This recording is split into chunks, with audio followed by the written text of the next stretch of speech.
Okay, today we're just going to stencil our cover, project cover. I've undone my kit and just going to pop those things aside. In our kit we have our front and back panel or piece. We have facings and our two pockets. So we're going to stencil those.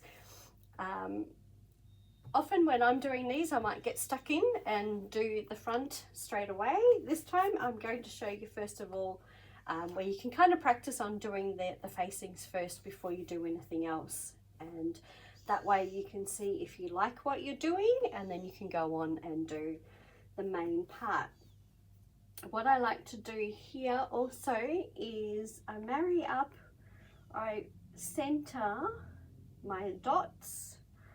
So I'm just checking to see that I've got the dots, a full dot on the top and the bottom and on one side. Not hugely important, but that's just the way I like to do it. I'm using black paint as well. So I get some black paint ready. And then I just take my sponge. The sponge I squeeze and use like that, so it then becomes like a dabber. So I just squeeze the sponge and on, and in we go. And then we really are just working the paint into the felt fibres. It does take a little bit of paint. It's surprising because the paint does absorb, the felt does absorb a bit of the paint. So we're just working it in, and we do kind of want a fairly good coverage on this given the nature of the design that we're doing. So with this one we'll be doing one colour first, and then we'll be doing another colour later. So just work it in. Doesn't take too long, we work fairly quickly. And you can have a good look to make sure as you're going that it's all covered. Now I have tried different ways of applying the paint.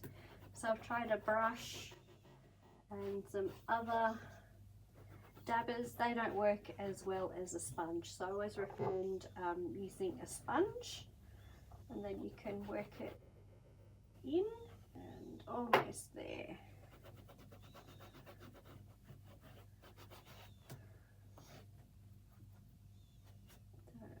Lift that up, and there we are. There's our one facing done, which looks pretty good, and we can move on and start to do the second one. Sometimes you might just want to give a little bit of a wipe on the back before we move on. So same process as before, just lining up, and again that's just something that I like to do. If you want to do more random, you may do that.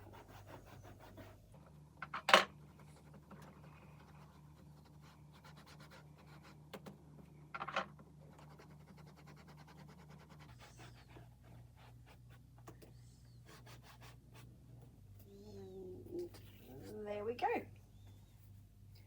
That's second facing done, and we'll quickly do the two pockets, and then we can move on to the main part. And again, just a little lining up, and we'll do these.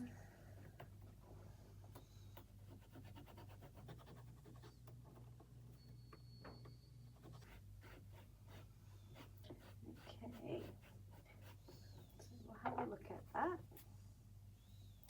There we go. So we have a look at our pieces there. We have reasonable good coverage, but we don't have it too thick. If we have it too thick, then it takes a long time to dry. So this way it's going to dry fairly quickly.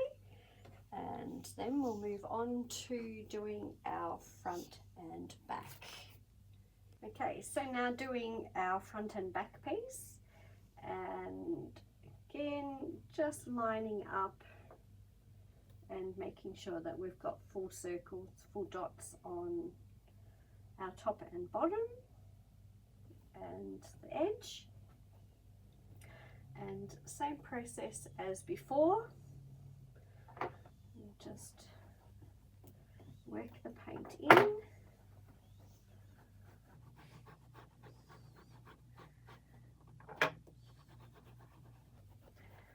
All the way to the edges, make sure they've got them all covered.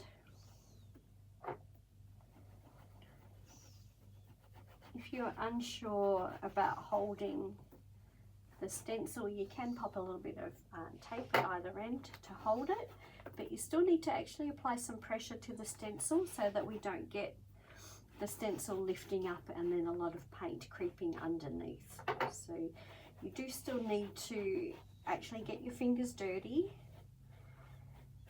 and hold the stencil down.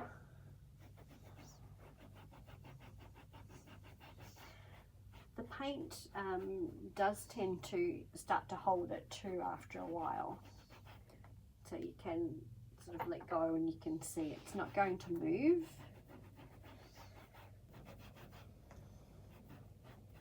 Have a good look and make sure that you've got it all covered.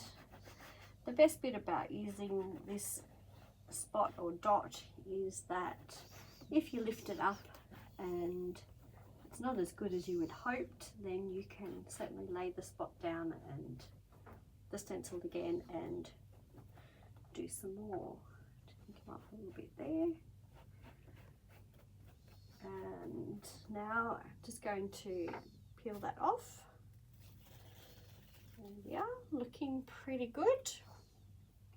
And then for this, we're just going to marry up the dot over here, so you can see it really is easy just to marry the dots up, and then we just continue on in the same vein.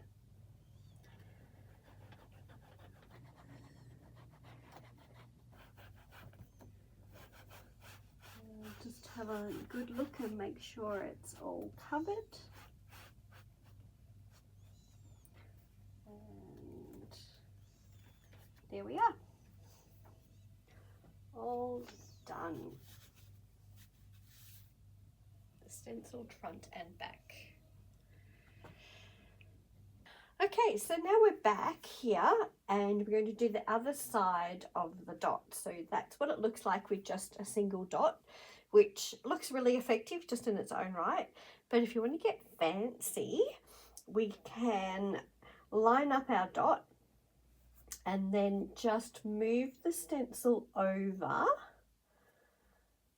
and we are positioning it so we can't see any of the black dot from before, covering that all over. And now I'm going to add gold this time, so putting the gold on.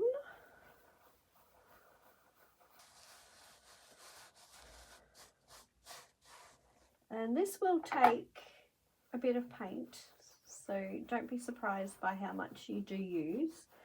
But you also need to keep in mind that the thicker it is, the harder it is to stitch through. So there is a little bit of a fine line.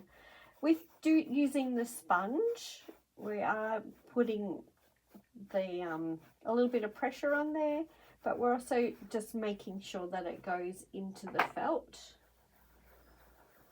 rather than just wiping it on the top. So a little bit of pressure there.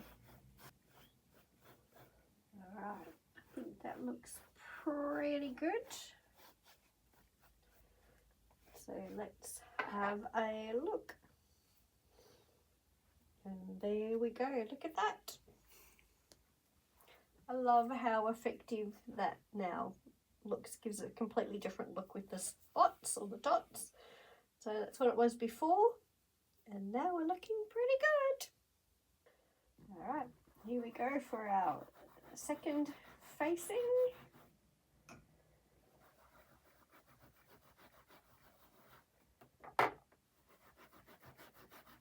I have done other stencils where I have done one colour and then let it dry and then come back and done a different colour, and they have been relatively successful, but I really find playing with the dots is probably the most effective and fun one.